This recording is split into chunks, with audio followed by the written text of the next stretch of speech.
आपल्यासोबत संवाद साधतील. सोलापूर शहर विधानसभा मतदारसंघ यांचे महाविकास आघाडीचे अधिकृत उमेदवार महेशजी कोठे यांच्या प्रचारानिमित्त आपल्या या शहरामध्ये ही सभा घेण्यात आली आणि या सभेसाठी आवर्जून उपस्थित असणारे आणि ते स्वतः सुद्धा महाविकास आघाडीचेच उमेदवार काँग्रेस पक्षामधून ते म्हणजे चेतन भाऊ नरोटे, शहर अध्यक्ष राष्ट्रवादी काँग्रेस पार्टी सुधीरराव, इथे उपस्थित असणारे प्रदेश उपाध्यक्ष भारतभाऊ जाधव,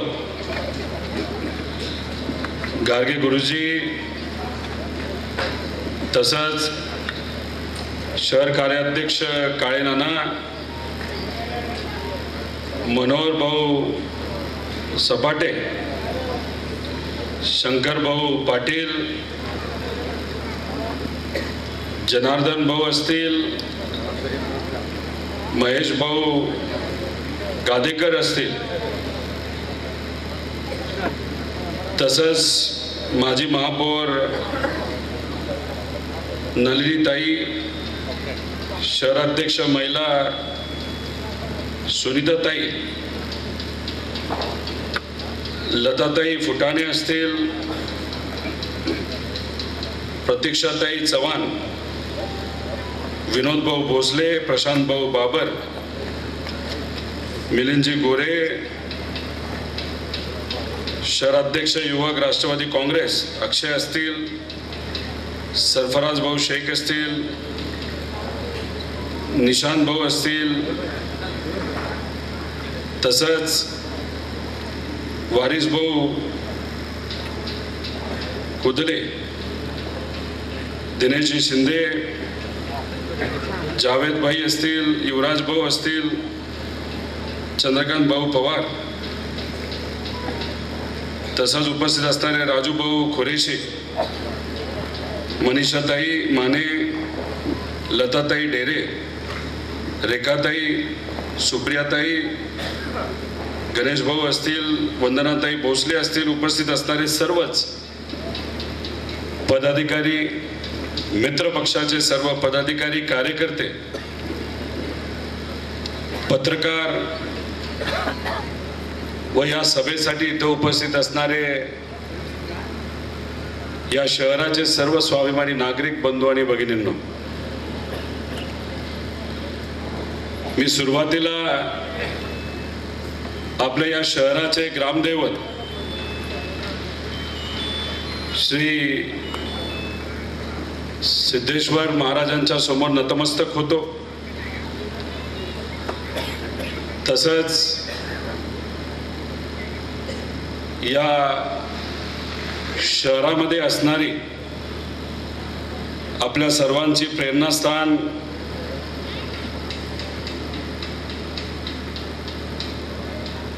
जे आपलं मार्कंडेय मंदिर आहे त्यांच्यासमोर मी नतमस्तक होतो. तसंच इथं जी पवित्र दर्गा आहे व सर्व प्रेरणास्थान अशा सर्वांसमोर मी नतमस्तक होऊन या सभेची सुरुवात करतो. खरं तर या शहरामध्ये अनेक वेळा मी आलेलो आहे. आल्यानंतर इथं असणारे नेते, कार्यकर्ते, पदाधिकारी, सामाजिक कार्यकर्ते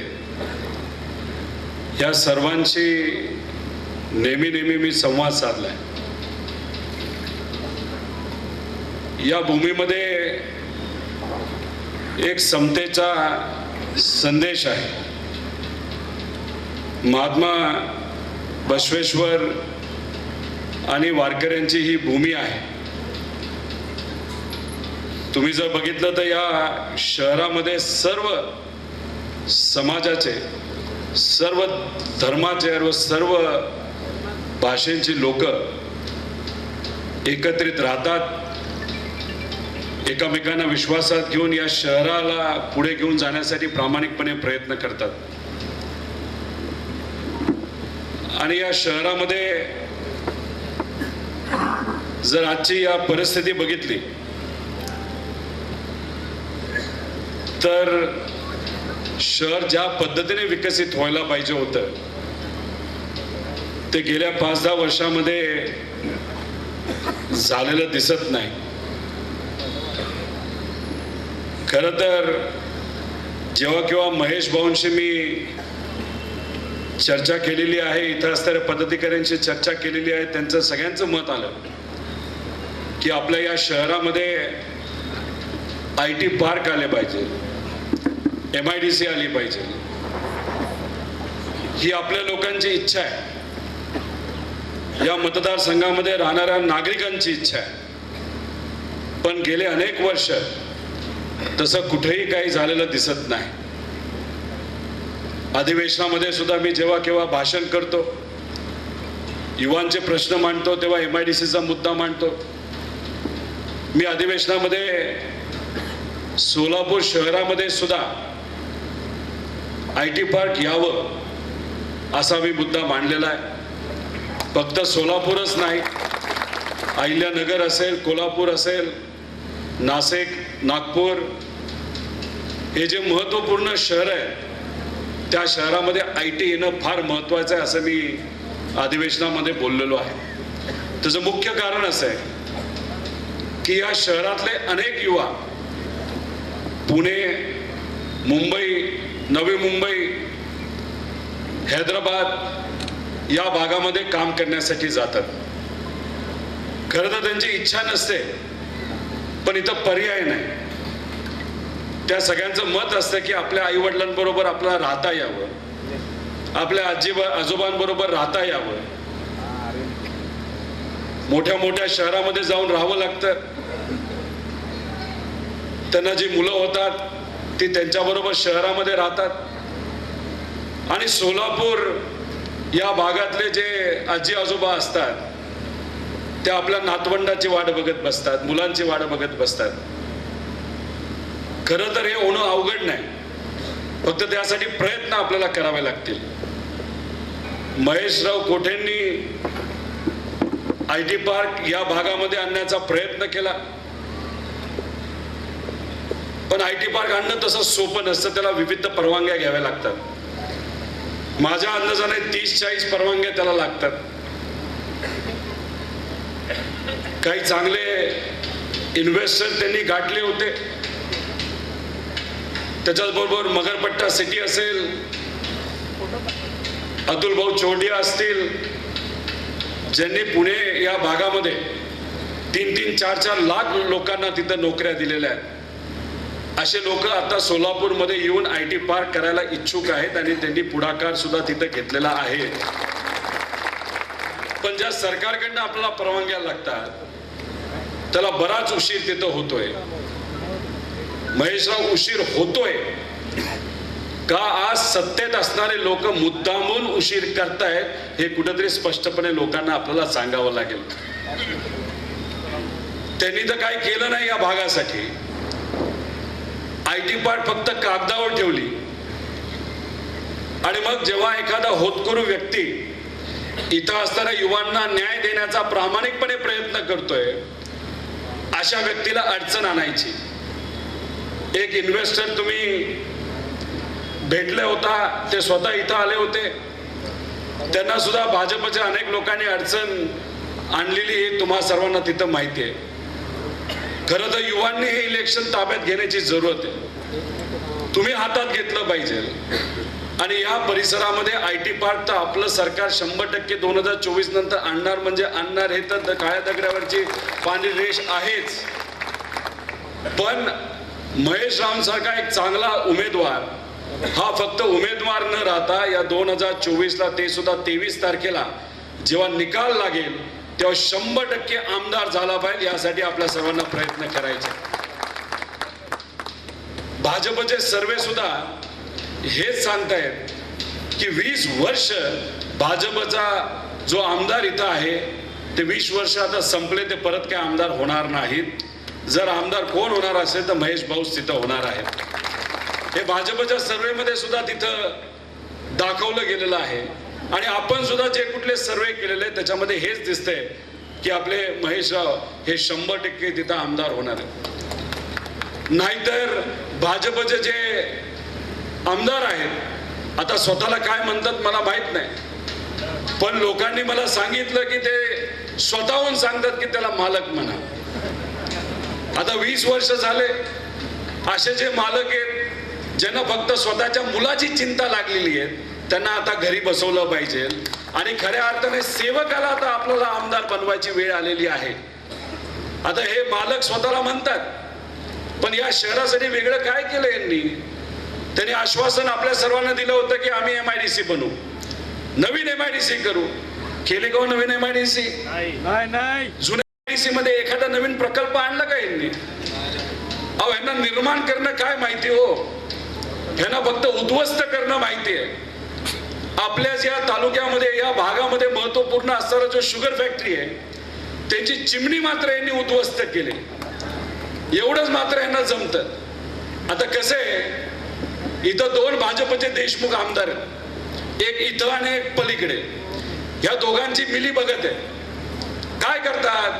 दाखवताना विरोध दाखवतात, आहे एकाच पक्षाचे. आता जेव्हा यांची सत्ता या शहरामध्ये होती महानगरपालिकेमध्ये, स्टँडिंगचा चेअरमन केला गो यांनी. आता तुम्ही म्हणाल काय स्टँडिंगचा चेअरमन नसेल तर काय फरक पडतो? त्याचं एक कारण आहे स्टँडिंगचा चेअरमन नसण्याचं. स्टँडिंगचा जर चेअरमन असला असता तर जे कुठले शहरामध्ये टेंडर झाले त्याच्यावर चर्चा होऊ शकली असती, पण यांना चर्चाच करायची नव्हती. त्या कदाचित या दोघांना आपापसातलं भांडण दाखवून काय खायचं होतं तर मलिदा खायचा होता, बाकी काय करायचं नव्हतं. काही लोकांना आम्ही भेटलो मध्ये, त्यांनी आम्हाला सांगितलं की या शहरामध्ये विकास कामामध्ये भाजपचे जे कुठले आमदार आहेत त्यांची टक्केवारी किती आहे तर 20 ते 25% आहे. तुम्ही मला सांगा आहे का नाही खरे? आता म्हणजे मालकांचं काय चाललंय तर मलिदा खाणं चाललंय आणि आपण सर्वजण काय अपेक्षा करतो की वेळेवर पाणी मिळावं. या शहरामध्ये जी पूर्वी बस सेवा होती ती परत चालू व्हावी. या शहराला जे वैभव होतं ते परत एकदा वैभव या शहरासाठी यावं. त्यासाठी हे जे आमदार आहेत भाजपचे यांनी काय प्रयत्न केले तो मला असं कळतं की ते मंत्री होते वाटतं. त्यांच्याकडे कुठली कुठली खाती होती? परिवहन खातं. ज्या दिवशी त्यांना परिवहन खातं मिळालं त्याच दिवशी या शहरातली जी बस सेवा आहे ती बंद झाली. आणि एवढी जर ताकद तुमच्याकडे होती, एवढी धमक जर तुमच्याकडे होती, तुमचे नेते जर देवेंद्र फडणवीस साहेब होते तर मग या शहरातली जी बस सेवा बंद झाली ती परत एकदा चालू करता आली असती ना. दुसरं खातं कुठलं होतं? वस्त्र उद्योग. त्यांनी मोठ्या मोठ्या घोषणा केल्या होत्या. काय म्हणाले होते की सोलापूरमध्ये काय आणतो? Garment park. आलं का गारमेंट पार्क? दिसलं का तुम्हाला गारमेंट पार्क?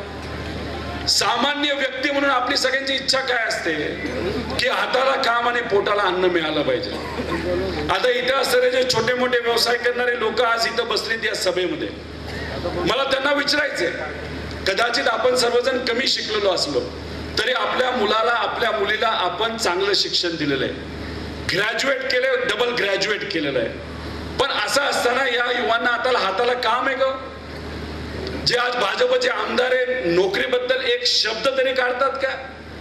गारमेंट पार्क आणतो, पण त्या गारमेंट पार्क साठी यांनी काय केलेत का पुढाकार? का इलेक्शन आणायचं आणि खोटं बोलायचं आणि स्वतःला मालक म्हणायचं? अहो, तुम्ही स्वतःला मालक म्हणला तरी जनतेची सेवा करण्याची जबाबदारी तुमची होती ना. आमच्या या युवांना हाताला काम द्यायची जबाबदारी होती. पण खोटं बोलून बोलून आता लोकांना त्यांच्यावर विश्वास राहिलेला नाही. काय शब्द दिला होता या शहराला की आपण या शहरामध्ये बसचा काय आणतो म्हणाले होते? बस स्फोट करतो. केलं का बस स्फोट? दिसतंय का बस स्फोट कुठं तुम्हाला?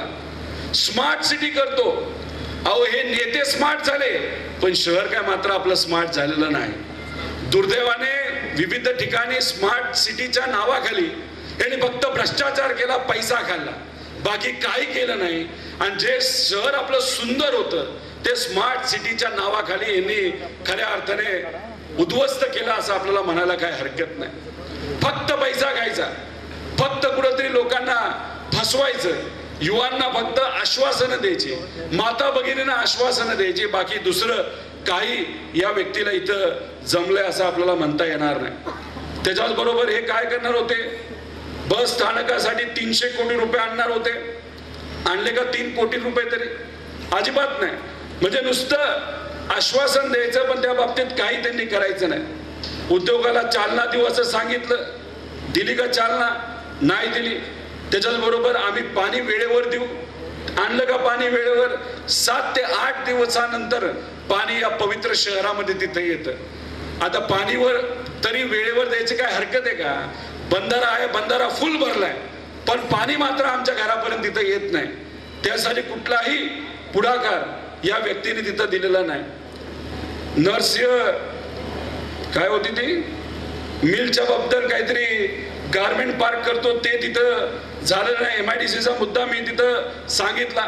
उड्डाण पूल आणतो, म्हणजे यांचे गप्पा मात्र उड्डाण पुलासारख्या मोठ्या मोठ्या, पण साधं शहराला एक उड्डाण पूल सुद्धा यांना तिथं आणता नाही आलं. त्यामुळे हे सगळे जे काही विषय ते गेल्या इलेक्शन मध्ये यांनी फक्त भूलथापा केलेला आहे. त्यामुळे तुम्ही सर्वांनी या गोष्टी समजून घेऊन काही झालं तरी या शहरामध्ये आणि खास करून या मतदारसंघामध्ये परिवर्तन झालंच पाहिजे. यासाठी आपल्या सर्वांना तिथं पुढाकार घ्यायचा आहे. त्यामुळे मला सोलापूरकरांना विचारायचंय की आपलं स्वप्न काय, की शहर सुंदर आणि विकसित झालं पाहिजे, बरोबर का नाही? हात वर करून मला सांगा. शेवट एवढीच इच्छा आहे ना आपल्यासाठी? आपल्याला काम करणारा आमदार पाहिजे का स्वतःसाठी काम करणारा, का स्वतःच्या मुलासाठी काम करणारा? आपल्यासाठी काम करणारा आमदार पाहिजे. आणि महेशराव 100% यंदा आमदार होणार म्हणजे होणार. आणि महाराष्ट्राबद्दल विचारायचं झालं तर या महाराष्ट्रामध्ये कमीत कमी 170 ते 180 आमदार महाविकास आघाडीचे निवडून येणारच आहेत. आणि आपल्या विचाराची सत्ता या महाराष्ट्रामध्ये आल्याशिवाय राहणार नाही. मग सत्ता जर आपल्या विचाराची या महाराष्ट्रामध्ये येणार असेल तर आपल्या विचाराचा आमदार तरी इथून दिला पाहिजे. बास झालं ना आता 20 वर्ष फक्त घरं भरली आणि लोकांना वाऱ्यावर सोडलं. आणि काय केलं या मतदारसंघामध्ये, या शहरामध्ये? फक्त द्वेष पेरला. द्वेष सोडून दुसरं काही तिथं पेरलं नाही. 2 समाजामध्ये वाद निर्माण करायचा, 2 धर्मामध्ये वाद निर्माण करायचा आणि त्याच्या फक्त राजकीय पोळी भाजायची आणि घरं भरायची. बाकी काही कार्यक्रम इथं या आमदारांनी आणि भाजपने तिथं केलेला नाही. त्यामुळे मी आपल्या सर्वांना विनंती करतो की या इलेक्शन मध्ये तुम्हाला एक यावं लागेल, एकत्रित यावं लागेल.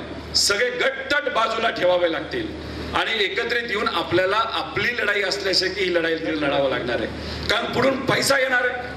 20 वर्ष खबाडच कमवलंय, पैसेच कमवलेत, पैसा खूप आहे पुढून. तो पैसा या इलेक्शन मध्ये मोठ्या प्रमाणात बाहेर येणार आहे. इलेक्शन मध्ये पैसा वाटला जाणार आहे. एका मताला 500 रुपये, एका मताला 1000 रुपये दिले जातील अशी चर्चा आहे. साधा प्रश्न मी आपल्या सर्वांना करतो की 500 रुपये जर इलेक्शन मध्ये पुढच्या बाजूला येणार असतील तर हे 500 रुपये किती वर्षासाठी आहे? 5 वर्षासाठी. म्हणजे वर्षाला किती झाले? 100 रुपये. एका वर्षामध्ये किती दिवस असतात? 365. मग 100 रुपयाला जर 365 आपण डिवाइड केलं, भागाकार केला, किती रुपये येतात दिवसाला? 30 पैसे. 1000 रुपये वाटले 60 पैसे. मला आपल्या सर्वांना इथं विचारायचंय की आपल्या मताची आणि आपल्या स्वाभिमानाची किंमत 60 पैसे का दिवसाची? कुणी किंमत लावू शकतं का? आपल्या स्वाभिमानाची किंमत कुणी लावू शकतं का? अजिबात नाही. त्यामुळे पुढच्याला असं वाटतं की पैसा वाटला, लोकांना विकत घेतलं म्हणजे विषय संपला. अहो स्वप्न बघणं आता सोडून द्या. ही गुजरात शाही जी या महाराष्ट्रामध्ये तुम्ही लागू करण्याचा प्रयत्न करताय ना, हे आम्ही महाराष्ट्रातले लोक आणि खास करून स्वाभिमानी लोक हे कधीही खपवून घेणार नाही. आणि हे जे खोटारडे लोक आहेत, या खोटारड्या लोकांना तर आपण त्यांची जागा दाखवल्याशिवाय राहणार नाही. महात्मा बसवेश्वर महाराजांबद्दल त्यांनी काय वक्तव्य केलं होतं की आम्ही खूप मोठा विकास आराखडा बनवू, खूप मोठं तिथं स्मारक बांधू. केलं का यांनी? काय केलं का? काय बसवेश्वर महाराजांबद्दल जर तुम्ही खोटं बोलत असाल तर इथं असणारी सुज्ञ जनता, हुशार जनता या खोटाड्या लोकांना निवडून देईल का हो? अहो, अण्णांनी स्वतःच्या निधीतून आणि जेवढं काही जमलं त्यासाठी 1-1.5 कोटी रुपये दिले. दिलेला शब्द हा अण्णांनी तिथं पाळला का नाही पाळला? मग तुमच्याकडे सत्ता आहे, तुमच्याकडे पैसा आहे, तुमच्याकडे देवेंद्र फडणवीस आहे, तरी सुद्धा तुम्हाला शब्द पाळता आला नाही. तो सुद्धा महाराजांचा, तो सुद्धा मंदिराचा, स्मारकाचा. मग खोटं बोलण्याची लेवल काय लेवलला तुम्ही घेऊन जाल? म्हणजे इतकं चेष्टा या समाजाची लोकांची केली असं कुठेतरी आपल्याला म्हणावं लागेल. आणि महाराष्ट्राच्या बाबतीत तुम्ही निश्चिंत राहा. पवार साहेब तिथे लढतायत, उद्धव ठाकरे साहेब लढतायत, काँग्रेसचे नेते लढतायत. परिवर्तन ते या महाराष्ट्रामध्ये होणारच आहे. या जिल्ह्याबद्दल बोलायचं झालं, एखाद दुसरं सीट सोडलं तर 100% सीटवर महाविकास आघाडीचेच आमदार तिथं निवडून येणार. आणि शहरामध्ये टेन्शन नाही, महाविकास आघाडीचे लोक तिथे निवडून येणारच आहेत. त्यामुळे तुम्ही या मतदारसंघाची जबाबदारी घेताय का? घेणार आहात का? अहो, मला सर्व कष्टकऱ्यांना विचारायचंय, स्वाभिमानी लोकांना विचारायचंय की या मतदारसंघाची जबाबदारी आपण घेत आहात का? महेश रावची जबाबदारी तुम्ही घेतली ना? मग त्यासाठी आजपासून 20 तारखेपर्यंत आपल्या सर्वांना लढायचे आणि 23 तारखेला गुलाल हा 100% आपल्या सर्वांच्या अंगावर आहे असा विश्वास या ठिकाणी मी इथं व्यक्त करतो. अहो, आपण सर्वजण या शहरामध्ये MIDC यावी यासाठी प्रयत्न करताय. आपला प्रयत्न काय की या महाराष्ट्रामध्ये विकास व्हावा, इथं इन्व्हेस्टमेंट यावी. पण ही इन्व्हेस्टमेंट या महाराष्ट्रात येण्याऐवजी कुठे चालली तर गुजरातला चालली. म्हणजे गुजरातचा विकास चाललाय. 2014 पासून आतापर्यंत जर काय या भाजपच्या महायुतीच्या लोकांनी केलं असेल तर फक्त गुजरातचा विकास केलाय, बाकी यांनी काही केलं नाही. मोठे मोठे IT पार्क, ITच्या कंपन्या या महाराष्ट्रामध्ये येणार होत्या, त्या सुद्धा या लोकांनी गुजरातला घेऊन गेले. म्हणजे गुजरातसाठी एअरबस आणि महाराष्ट्राला काय म्हणतात तर खाली बस, असं या लोकांचं काम. फक्त द्वेष, बाकी काही दिलं नाही. फक्त भेदभाव. म्हणजे फक्त गुजरातचे नेते जे दिल्लीमध्ये बसलेले आहेत त्यांना खुश करण्यासाठी देवेंद्र फडणवीस साहेबांपासून ते सर्व भाजप नेत्यांनी आणि महायुतीच्या नेत्यांनी काय केली असेल तर तिथं जाऊन फक्त हुजरेगिरी केली, बाकी काही तिथं केलेलं नाही. त्यामुळे मी आपल्या सर्वांना विनंती करतो, महाराष्ट्राचा स्वाभिमान आपल्याला राखायचा असेल तर 100% प्रत्येक व्यक्तीला, प्रत्येक आमदाराला आपल्याला निवडून द्यायचे आणि ती जबाबदारी तुमच्या सर्वांच्या खांद्यावर आहे. आता हे फडणवीस साहेब काय म्हणतात की लाल रंगाचं संविधान. अहो, रंग कधीपासून बघावा लागला हो? माझं देवेंद्र फडणवीस साहेबांना एवढंच म्हणायचंय की बाबांनो, रंगाबद्दल तुम्ही बोलू नका. संविधानचे मान सन्मान तुम्ही कधी राखलाय का? संविधान कधी वाचलंय का? हे तरी लोकांना तुम्ही तिथे सांगा. लाल रंग कधीपासून परखा झाला? अहो, माता भगिनींच्या कपाळावर सुद्धा जे कुंकू आहे ना ते सुद्धा लाल आहे आणि लाल रंग हा स्वाभिमानाचा रंग असतो. त्यामुळे उगाच रंगात लोकांना अडकू नका. महाराष्ट्रासाठी काय करणार आहे ते तुम्ही सांगा. अहो, संविधान बदलायला निघाले होते हे लोक. तुम्ही सर्वांनी हे इलेक्शन लोकसभेच्या हातात घेतलं म्हणून ह्या त्या गोष्टी तिथं जमल्या नाहीत. त्यामुळे मी आपल्या सर्वांना मनापासून आभार व्यक्त करतो की या महाराष्ट्राच्या स्वाभिमानी लोकांनी ही जी गुजरातच्या या महाराष्ट्रामध्ये लागू करण्याचा प्रयत्न काही गुजरातचे नेते करत होते आणि ते त्यांना जमलं नाही. 31 खासदार या महाराष्ट्रामध्ये तुमच्या सर्वांमुळे तिथं निवडून आले. पैसा मोठ्या प्रमाणात वाटला गेला, इतक्या मोठ्या प्रमाणात की प्रत्येक मतदारसंघामध्ये 100 ते 150 कोटी रुपये हे महायुतीच्या नेत्यांनी पक्षाने तिथं वाटला. पण कितीही पैसा वाटला तरी सुद्धा महाराष्ट्रातल्या स्वाभिमानी लोकांनी काय निवडून दिलं तर लोकशाहीला निवडून दिलं आणि महाविकास आघाडीला तिथं पाठिंबा दिला. आणि असंच वातावरण या महाराष्ट्रामध्ये प्रत्येक ठिकाणी आहे. लाडकी बहीण योजना आणली, घाई गडबडीने आणली.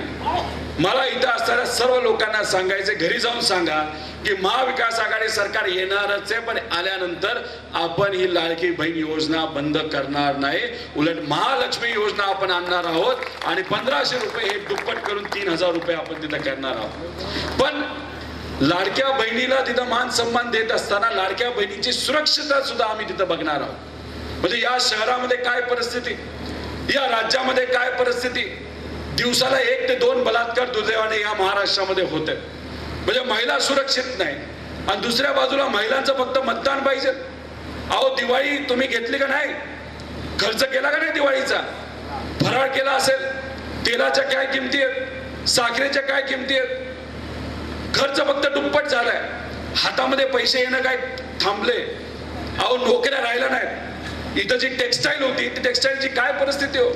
आदरणीय पवार साहेबांनी नेहमी टेक्स्टाईलला चालना दिली का? कारण का त्याच्यावर हजारो लाखो लोकांचं पोट चालतं. जेव्हा केव्हा या कामगारांना मदत लागली आदरणीय पवार साहेबांनी मदत केली. पण भाजपच्या लोकांनी आतापर्यंत टेक्स्टाईल साठी काय वेगळं केलं हो? सबसिडी दिली का टेक्स्टाईलला? पॉवरला काय सबसिडी दिली का? आणि मग कसा इथं रोजगार ते टिकणार आहे? हळूहळू सोलापूरचं महत्व भाजपने कमी केलेलं आहे. याचा अभ्यास तुम्ही सर्वांनी करा. टेक्स्टाईलला चालना नाही, MIDC ला चालना नाही. मग टेक्स्टाईल आणि MIDC जर इथं टिकणार नसेल तर छोट्या मोठ्या व्यावसायिकांनी काय करायचं? दुकानदारांनी काय करायचं? हे जे अंध भक्त आहेत ना काही, त्यांना तुम्ही जाऊन सांगा की अहो सोलापूरमध्ये जे पूर्वीचा काळ होता, वैभव होतं या सोलापूरमध्ये, भाजपने फक्त तुम्ही गेल्या 14 पासून आतापर्यंतचा जर अभ्यास केला तो वैभव मिटवण्याचं काम केलेलं आहे. आणि या सोलापूरचं वैभव मिटल्यानंतर इथं असणाऱ्या लोकांनी हाताला काय करायचं? कामाचं काय करायचं? नोकरीचं काय करायचं? छोट्या मोठ्या व्यावसायिकांचा फक्त उलाढाल बघा. इथं फक्त महागाई वाढली म्हणून उलाढाल वाढल्यासारखी वाटते, पण आपल्या हातामध्ये येणारा पैसा खरंच वाढलाय का? खरंच आपल्या घरामध्ये जो पैसा येत होता पूर्वी आणि आता येतो त्याच्यामध्ये खरंच वाढ झाली का? अहो काही मुलांना डिग्री दिली, पोस्ट ग्रॅज्युएट केलं, दुकान तेवढंच, किराण्याचा असो, चहाचा गाडा असो. वडील 4थी शिकलेले, 10वी शिकलेले, मुलगा इंजिनियर झालाय, पण मुलगा काय करतो? तर त्याच दुकानामध्ये 4थी झालेल्या वडिलांबरोबर, 10वी झालेल्या वडिलांबरोबर इंजिनियर झालेला मुलगा काय करतो? तो दुकानात काम करतो. वडिलांची काय अपेक्षा होती, आईची काय अपेक्षा होती की कुठेतरी चांगल्या कंपनीमध्ये नोकरी मिळावी, एखाद्या मोठ्या IT कंपनीमध्ये नोकरी मिळावी, सोलापूरमध्ये एखादी नवीन कंपनी यावी आणि त्या कंपनीमध्ये आपल्या मुलाला मुलीला तिथं नोकरी मिळावी. झालं का तसं? काय झालं का? खरं झालं का हे स्वप्न? आणि मग अशा पद्धतीने सातत्याने 20 वर्ष एकाच आमदाराला निवडून द्यायचं आणि त्याला काय अभिमान आहे? मालक म्हटलं म्हणजे अभिमान आहे. अहो कसला मालक? स्वतःचं भलं झालं आणि लोकांना वाऱ्यावर सोडून दिलं. त्यामुळे खऱ्या अर्थाने परिवर्तन करण्याची हीच ती वेळ. आणि आपले महेशराव 4थ्यांदा तो प्रयत्न करत आहेत. मी आश्वासित करतो आपल्याला, आमच्या सगळ्या सर्वेमध्ये आपले महेशराव 100% आमदार होणार आणि आमच्या बरोबर अधिवेशनामध्ये त्या ठिकाणी ते काम करणार. आणि मला असं वाटतं की त्या समाजाचे ते पहिले आमदार तिथं बनणार आहेत जे आज आमच्या बरोबर त्या ठिकाणी काम करणार आहेत. त्यामुळे समाजाचे विषय मांडण्यासाठी, या शहराचे विषय मांडण्यासाठी, इथं लोकांना हाताला काम देण्यासाठी, या शहराचे विषय असू द्या, जे सामान्य लोकांचे विषय असू द्या, हे सगळे विषय मांडण्यासाठी आपल्या महेशरावांना त्या ठिकाणी आपल्याला तिथं आमदार बनवायचंय म्हणजे बनवायचंय अशी विनंती या ठिकाणी आपल्या सर्वांना करतो. त्यामुळे या महाराष्ट्रामध्ये जो द्वेष पसरवला जातोय आणि द्वेष जर कुणी पसरवत असेल तर त्याचं एकच नाव आहे म्हणजे देवेंद्र फडणवीस, बाकी दुसरं कुठलंच नाव निघत नाही. ते स्वतःला काय म्हणतात? ते या नवीन युगाचे अभिमन्यू आहेत. अहो कसलं अभिमन्यू? तुम्ही चक्रव्यूहामध्ये आज जाऊ शकता, पण सामान्य लोकांना चक्रव्यूहातून बाहेर काढू शकता का? अजिबात नाही. महागाईचं चक्रव्यूह बाहेर काढू शकतात का देवेंद्र फडणवीस? अजिबात नाही. बेरोजगारीचे चक्रव्यूह बाहेर काढू शकतात का देवेंद्र फडणवीस? अजिबात नाही. जी काय बेरोजगारी असेल, जी काय महिलांवर अत्याचार होत आहेत, महिलांची असुरक्षितता आहे, नाही तर आज जे काय या महाराष्ट्रामध्ये मोठ्या प्रमाणात प्रशासन असेल जे अकार्यन्वित आहे, याच्यातून तुम्ही लोकांना बाहेर काढू शकता का? नाही काढू शकेल. तर देवेंद्र फडणवीस साहेब, तुम्ही या नवीन युगाचे अभिमन्यू मात्र नाही, पण तुम्ही नक्कीच या नवीन युगाचे जनरल डायर आहात. तिथं मी जेव्हा मराठवाड्यामध्ये फिरत होतो, लोकांशी चर्चा करत होतो, लोकच आम्हाला म्हणतो हे जनरल डायर आहे. मी म्हणलं कसं हो? अहो जालियनवाला बाग मध्ये ब्रिटिश काळामध्ये तिथे एक जनरल डायर होता ज्यांनी सामान्य लोकांवर गोळीबार केला, महिलांवर गोळीबार केला, लाठीचार्ज केला. हे आता देवेंद्र फडणवीस नवीन युगाचे आता जनरल डायर झाले. महाराष्ट्रामध्ये आपण जर बघितलं तर लहान मुलांवर लाठीचार्ज केला, महिलांवर लाठीचार्ज केला, वारकरी संप्रदायावर त्यांनी लाठीचार्ज केला. आणि अशा पद्धतीने हे नवीन युगाचे जनरल डायर जाऊन सगळीकडे भाषण करतात की महाराष्ट्राचा विकास करायचा आहे. 2014 पासून आतापर्यंत काय या महाराष्ट्राचं झालं असेल भाजपच्या काळामध्ये, फक्त वाटोळं झालेलं, बाकी काही नाही. हे मी म्हणत नाही, मोदी साहेबांचं जे काही सांख्यिक विभाग आहे त्यांनी सांगितलेलं आहे की महाराष्ट्राचा विकास हा गेल्या 10 वर्षामध्ये खुंटलेला आहे, मात्र गुजरातचा विकास तिथे झालेला आहे. त्यामुळे ह्या सरकारवर डोळ्यावर काय असेल तर फक्त गुजरातची पट्टी आहे, गुजरातच्या विकासाची पट्टी आहे. महाराष्ट्राचं यांना काही घेणं देणं पडलं नाही. त्यामुळे ही लढाई ही विचाराची लढाई, ही लढाई अस्मितेची लढाई, ही लढाई आपल्याला स्वाभिमानाची लढाई, आणि त्या लढाईमध्ये आपण सर्वजण एकत्रित येऊन लढण्याची जरूरत आहे. त्यामुळे मी जाता जाता आपल्या सर्वांना विनंती करतो की या लढाईमध्ये या आपल्या सेवकाबरोबर तुम्ही सर्वजण आहात का? शेवटपर्यंत हात वर करून सांगा, आम्ही सर्वजण या महेशराव सेवक जे आमचे आहेत, आमच्यासाठी गेल्या अनेक वर्षांमध्ये त्यांनी जे काम केलेलं आहे त्यांच्याबरोबर आम्ही आहोत. हात वर करून सांगा. मग तुम्ही जर हे इलेक्शन हातामध्ये घेत असाल तर टेन्शन नाही, हे इलेक्शन आत्ताच आपण जिंकलेलं आहे, पण ही लढाई मोठी आहे. त्यामुळे याच्यामध्ये शेवटपर्यंत आपला लढा लढायचा आहे. आणि पुढच्या व्यक्तीच्या पायाखालून वाळू घसरलेली आहे. तुम्ही बघा, गेल्या इलेक्शन मध्ये हे महाशय लोकांमध्ये येत होते का? प्रचारामध्ये फिरत होते का? घरात बसून प्रचार हे करत होते. आता कसं फिरावं लागतंय? कोणाला घाबरलेत ते तुम्हाला घाबरलेले आहेत. इथं असताना स्वाभिमानी जनतेला घाबरलेले आहेत. जे काय खोटे आश्वासन आतापर्यंत यांनी दिलेले त्या सगळ्या खोटे आश्वासन आता लोक त्यांना विचारत आहेत. त्यामुळे आपल्या या वॉर्डामध्ये सुद्धा आले तर त्यांना विचारायचं की जे जे काय तुम्ही खोटे आश्वासन दिलं त्या सर्व आश्वासनाचं आतापर्यंत काय झालं, ह्या लोकांना तुम्ही हिशोब द्या. आता अतिशय पवित्र अशा आपल्या तालिमी समोर आपली ही सभा होती आणि असं म्हणतात की इथं ही तालीम आणि हा भाग जो कौल देतो तसंच त्या ठिकाणी जमतं. आता तालिमाच्या बाबतीत बोलायचं झालं तर या महाराष्ट्राचे वस्ताद कोण आहेत आपल्याला माहिती आहे. आदरणीय पवार साहेब आहे. देवेंद्र फडणवीस साहेब 2019 ला म्हणणे होते की पवार साहेबांचं राजकारण तिथं संपलंय, काय टेन्शन नाही, आता संपलंय सगळं, आता आम्हीच सगळे. हे कोण म्हणलं होतं? देवेंद्र फडणवीस साहेब. त्यानंतर 19 ला काय आपण सगळ्यांनी चमत्कार झाला बघितला आपल्या सगळ्यांच्या कृपेने. या महाराष्ट्रामध्ये महाविकास आघाडी सरकार आणलं, ते कुणी आणून दाखवलं असेल तर आदरणीय पवार साहेबांनी आणून दाखवलं, उद्धव ठाकरे साहेबांनी आणि काँग्रेसला. जेव्हा केव्हा यांना असं वाटतं ना की काय आपल्या या पवार साहेब वस्तादला आपण हरवलंय, अहो मला या सगळ्या भाजपच्या लोकांना सांगायचंय की वस्ताद इतका हुशार असतो, एक राखीव डाव स्वतःकडे ठेवतो आणि जेव्हा योग्य वेळ येते तेव्हा त्या ठिकाणी चितपट केल्याशिवाय राहत. काय केलं 21 ला? कुटुंब फोडलं, पार्टी फोडली.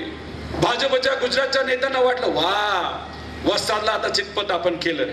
नंतर काय आलं? लोकसभा आली. काय झालं? 31 खासदार निवडून आणले का नाही आणले? पवार साहेब आम्हाला काय म्हणायचे लोकसभेच्या आधी की आपण लोकसभा मनापासून लढायचे, पण काही झालं तरी विधानसभा जिंकायची म्हणजे जिंकायची. जेव्हा पवार साहेब आणि मोठे नेते म्हणायचे की आपल्याला लोकसभा फक्त लढायची, 31 खासदार आणले.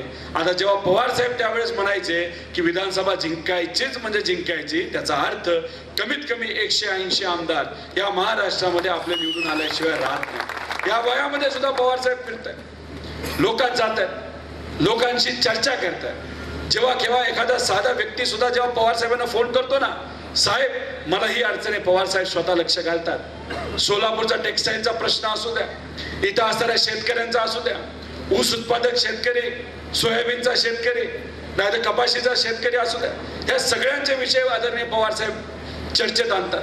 जेव्हा महेशराव सुद्धा पवार साहेबांना जेव्हा भेटले होते ना, साहेब आमच्या सोलापूरसाठी IT पार्क आणायचे. साहेबांनी स्वतः लक्ष घातलं, स्वतः सगळ्या व्यावसायिकांना बोलवलं, मोठ्या मोठ्या IT कंपनीला बोलवलं आणि मग त्यांनी पुढाकार घेऊन इथं IT पार्कला सुरुवात तिथं झाली होती. आता विरोधक म्हणतील वर्ष झालं तरी IT पार्क मध्ये काय झालं? अहो सोडून द्या. पवार साहेबांनी स्वतः या महाराष्ट्राचं पहिलं IT धोरण तिथं केलेलं आहे आणि पवार साहेबांचा संपर्क मोठ्या मोठ्या कंपनीमध्ये आहे. मी एक गोष्ट तुम्हाला सर्वांना सांगतो, तुम्ही फक्त आपल्याला या मतदारसंघातून आमदार द्या, IT पार्क 100% इथं आणण्याची जबाबदारी ही आमच्या सगळ्यांची आहे. मगरपट्ट्यांची आम्ही चर्चा करू, ते स्वतः तिथं आले होते. चोडिया साहेबांची चर्चा करू, असे अनेक मोठे मोठे व्यावसायिक आहेत, त्यांच्याशी बोलून या महाराष्ट्रामध्ये तर आपण IT नवीन धोरण, ते सुद्धा असं धोरण आपण आणणार आहोत जे छोटे शहर आहेत सोलापूर सारखे, तिथं IT कंपनी यावेत यासाठी स्वतः आपण लक्ष घालणार आहोत. त्याच्याच बरोबर जी IT पार्क इथं महेश रावणे आणि त्यांच्या सर्व मित्रपरिवाराने सुरू केलेले, तिथं असणाऱ्या युवांना 100% हाताला काम मिळल्याशिवाय राहणार नाही असा शब्द इथं देतो. आणि आमच्या माता भगिनींना सांगतो, जे 7-7 दिवस तुम्हाला पाण्याची वाट बघावी लागते, अजिबात तुम्हाला वाट बघण्याची जरूरत तिथं नाही. या सरकारमध्ये असणारे हे जे महायुतीचे नेते आहेत ना, लोकशाहीच्या माध्यमातून आम्ही सर्वजण त्यांची वाट लावणार आहोत, पण तुम्हाला पाण्याची वाट बघायची जरूरत नाही. 100% तुम्हाला दररोज तिथं पाणी कसं येईल यासाठी सुद्धा या शहरामध्ये आम्ही सर्वजण लक्ष घालणार आहोत. अनेक विषय, अनेक मुद्दे, या सर्व विषयांवर तिथं आपल्याला काम करावं लागणार आहे. दमदाटीबद्दल अजिबात काळजी करू नका. माझ्या मतदारसंघामध्ये सुद्धा दमदाटी केली जाते. अधिकाऱ्यांना सुद्धा मला सांगायचंय, 23 नंतर सरकार महाविकास आघाडीचे येते. आमच्या एका सुद्धा युवा कार्यकर्त्यांवर नाही तर कुठल्याही कार्यकर्त्यांवर जो खोटे दाखले नाही तर खोट्या तुम्ही जर केसेस तिथे करणार असाल तर 23 नंतर गाठ आमच्या सर्वांचे, एवढं या ठिकाणी अधिकारी. आणि हे जे नेते दमदाटी करतात ना, अजिबात घाबरू नका. आमच्या मतदारसंघात हेच चाललंय. अहो, गुंड आणलेत आमच्या मतदारसंघामध्ये आणि गुंड प्रचार करतायत नेत्यांचे. अहो, लोकांनीच इलेक्शन आता तिथं हातामध्ये घेतलेलं आहे. त्यामुळे कोणाला जर दमदाटी केली ना, त्यांना फक्त एवढंच सांगा की 20 तारखेपर्यंत गपचूप प्रचार तुम्ही करा. 23 नंतर आपण आहोत, एक स्पेशल बैठक करू. ज्या ज्या लोकांनी दमदाटी केली ना, त्याची एक यादी फक्त काढून ठेवा. एका युवा कार्यकर्त्याचं तुम्ही दुकान बंद पाडता, हॉटेल बंद पाडता. काय केलं चुकीचं त्यांनी? काय चुकीचं केलं? फक्त विचारासाठी लढतोय ना.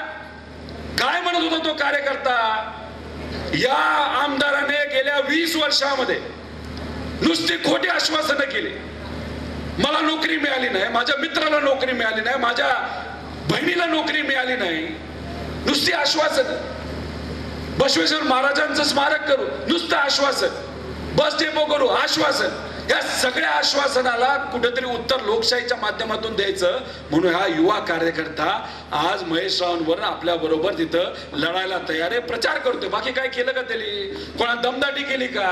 आणि मग अशा व्यक्तीचं दुकान जर तुम्ही बंद करत असाल, त्या युवा कार्यकर्त्याला मला सांगायचंय, 20 तारखेपर्यंत थांब. जो कोणी तो दुकानदार असेल जे तुझं दुकान काढून बघतोय ना, त्या दुकानदाराकडे जर तुला अन्याय केला तर आम्ही त्यांच्याकडे बघून घेऊ, असं या ठिकाणी सांगतो. त्यामुळे या युवांना कुणी हात लावू नका, अजिबात धमक्या देऊ नका. हे बघतो करतो, मग आम्ही 23 नंतर तुमच्याकडेच बघतो.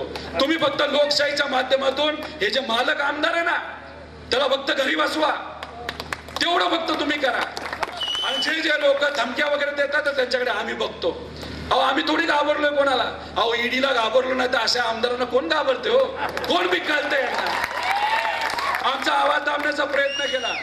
आम्हाला काय सांगितलं? साहेबांची साथ सोडा. अहो, या वयामध्ये पवार साहेबांची साथ कशी सोडणार? आमची संस्कृती अशी नाहीये. आम्हाला लहानपणीपासून जे संस्कार दिलेत ना, वडीलधाऱ्यांचा आदर ठेवा, सामान्य लोकांचा आदर ठेवा, विचाराचा आदर ठेवा. शिवशाहू फुले आंबेडकरांचा विचार पुढे घेऊन जाणारी आम्ही माणसं आहोत. अहो, मराठी माणूस आहे. या महाराष्ट्रामध्ये राहणारा प्रत्येक मराठी माणूस कधी दिल्ली समोर झुकत नाही, हे आम्हाला लहानपणीपासून सांगितलेलं आहे. आणि मग असं असताना सत्तेत जाण्यासाठी आम्ही पळून जाऊ? हे आम्ही नाही, अजिबात घाबरणारे, आम्ही लढणारी माणसं आहेत, पळून जाणारी माणसं नाही. आणि फक्त आमचं म्हणत नाही, इथं असणारा प्रत्येक मराठी माणूस हा लढणारा आहे. आणि मराठी माणूस लढणारा असल्यामुळेच आजपर्यंत मराठी माणसांनी, प्रत्येक समाजाच्या मराठी माणसांनी इतिहास हा घडवलेला आहे.